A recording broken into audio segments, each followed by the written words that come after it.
Figurative language terms, the ones that I want you to really put in your mind are the ones that are in this acronym SHAMPOO. So we have a cute little baby shampooing his or her hair. So our I in our acronym stands for idiom. And an idiom is a commonly used phrase specific to each individual language. So English speaking people have idioms that would make absolutely no sense to people who speak Spanish or any other language, frankly. For S, we have simile. This one a lot of people have already heard. It is a comparison between two unlike things using like or as. I'm not giving you examples because I want you to find them, and I'll show a slide example in just a moment. H is hyperbole, which is an exaggeration. A is alliteration. It's a repeating beginning sounds of words in a phrase or a sentence. The words don't have to be right next to each other for it to be alliteration, but there needs to be the repetition of that beginning sound. M is for metaphor. It is a direct comparison between two unlike things, so it is like a simile. Notice I used like. It's like a simile, but not using like or as. P is personification. That is giving human characteristics to non-human things. Our first O is oxymoron. These are words with opposite meanings next to each other for emphasis. And then we have onomatopoeia, which, by the way, I always have to spell out onomatopoeia in order to spell correctly. The definition of this word is something. It is the sound of the word that creates the sound of the word. The definition is very difficult. I even tried to find a different definition for it, but there's no point. It's like the word pop. It sounds like the sound pop. There's an example. I gave you a freebie. Okay. Need to back out of here for a second because I want to give you the instructions. So if you notice on this Prezi, which if you haven't used Prezi before, it's a really nice version of like Google Docs or Google Slides. I like it because it's more exciting and you can do more fun things with it. So on this fake computer screen, you will see a little pretend sticky note with each one of the terms that you find in iShampoo. And you, with your group, are going to get one of these words. You're going to get it randomly drawn for you. You're going to get one of these words and then you're going to create a slide. And I have a little sticky note here that shows you the instructions. So if you get lost and are not sure what to do, here are the instructions. So number one, this is an outside of class project. You're going to set up a time to work with your group, and I will give you your group. Number two, you're going to define your figurative language term, and that is something that I just did for you. I don't want you to use my definition. I want you to come up with your own. And if that means looking it up online, that's okay. But you're going to have to cite your source, so just put that in your mind. Then you're going to find 3 common examples of your term. Again, please use the internet unless you know just off the top of your head. Number 4, you're going to find 3 visual examples of your term. And number 5, you're going to find and cite 2 examples of your term in literature. So you would find the one that we're going to go through together is alliteration. You would find, the first one we're going to go through together is idiom, because it's the I. You will find idioms in literature, and I did that for you in the example. Number 6, you're going to correctly cite your sources using citationmachine.net. We want to make sure that we always cite our sources correctly, because if you don't, that just causes all kinds of issues and you have plagiarism. We don't want that. We're going to cite our sources. We're going to use our sources and we're going to cite them. And number 7, you're going to present your findings to the class. All right.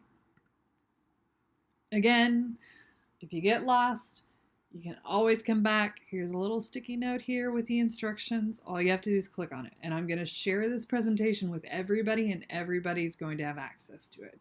So here is an example of what I want you to do. So I've set up this slide, and I'm going to present it to my classmates. And number one is I have my term on here. And spoiler alert, I already put the terms on the slides for you.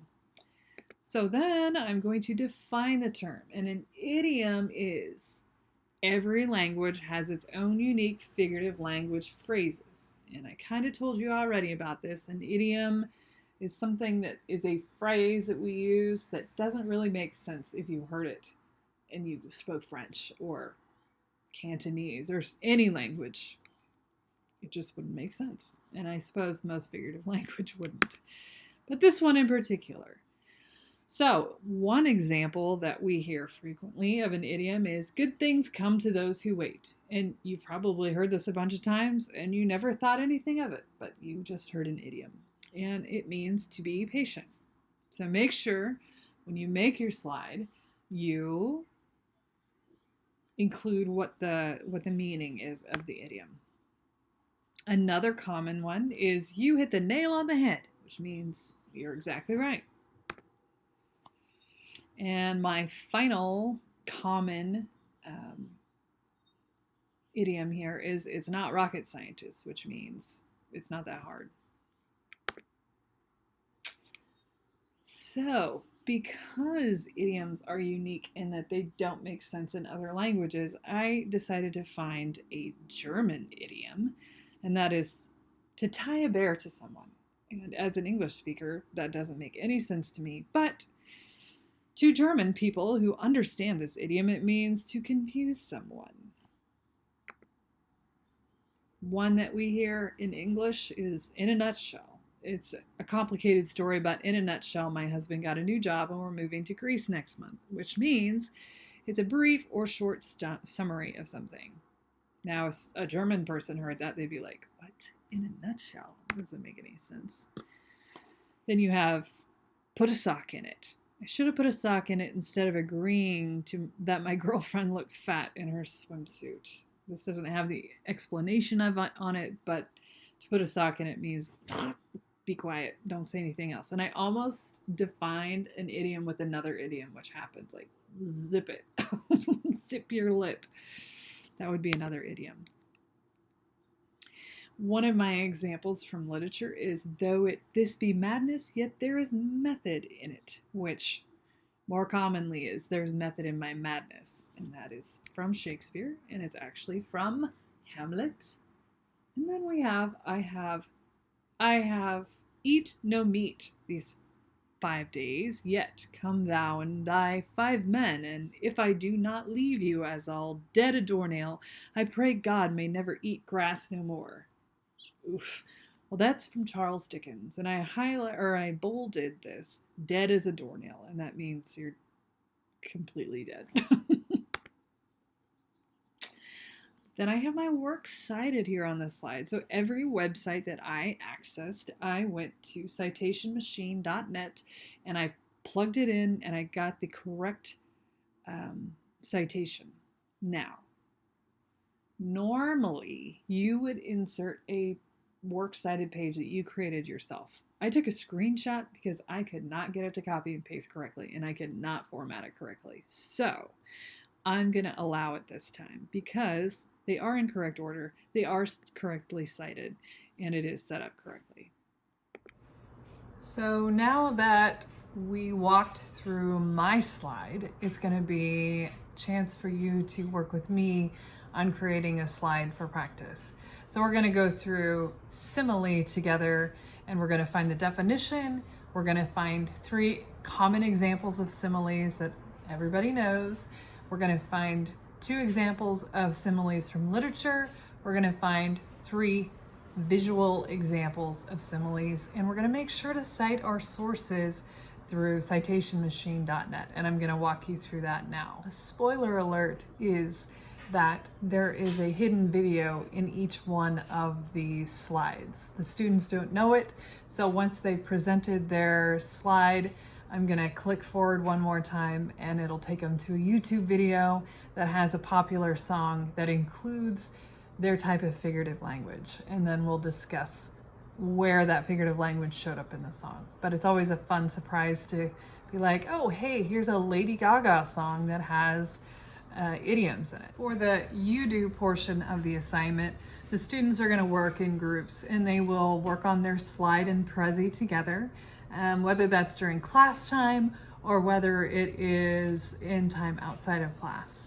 I will mix the groups based on ability so that everybody has a chance to contribute something that is their specialty or that has the most interest for them. There are several different types of information that demonstrate the same thing on the slide. So if students really like visual things like graphics, or if they like literature, or they like finding things that people know already, or if they're analytical people and they want to put together the works cited page, they certainly can. Everybody should have a chance to present during the class time, which might make some people a little uncomfortable, but I push them outside of their comfort zone, which is always a good way to learn. But yeah, they have the fun video at the end that's a popular song. I will provide feedback at the end of the presentation, although I will admit sometimes when somebody's talking, I'll be like, oh, actually, and I'll add something, or I'll be like, that's a great example, and can you think of something else? And then that also engages the rest of the class along with the people who are presenting. Also kind of takes the heat off the people who are presenting because we're not totally focused on them. It's open up to everybody else. Ideally, I would like to have explained the figurative language terms to students before this presentation because it does take quite a bit of time in class to set up the presentation, to do the gradual release kind of activity. But I will be checking for understanding throughout the school year. If I have them for more than 1 year, I will continue to check for understanding. Figurative language, obviously in literature, is something that shows up over and over and over again, and in speeches and in nonfiction literature. It's all over the place. So just to constantly check their understanding and have them find figurative language in lots of different ways and lots of different sources. This is just laying the foundation for all of that in the future.